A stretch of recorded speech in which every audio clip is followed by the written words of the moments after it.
ด้วยครับ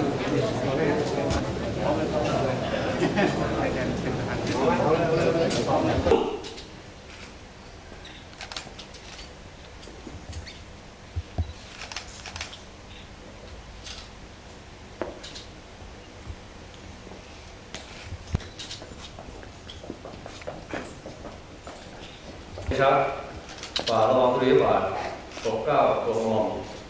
ข้าได้ฝ่าละอองธุลีพระบาทได้เสด็จมาการเวลาให้ฝ่าละอองธุลีพระบาทพร้อมด้วยทศพิธราชธรรมและพระปรีชาโยสุของมหาชนอย่างไม่มีพระมหา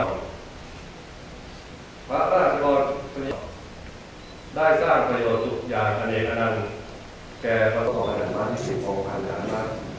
ที่5เรา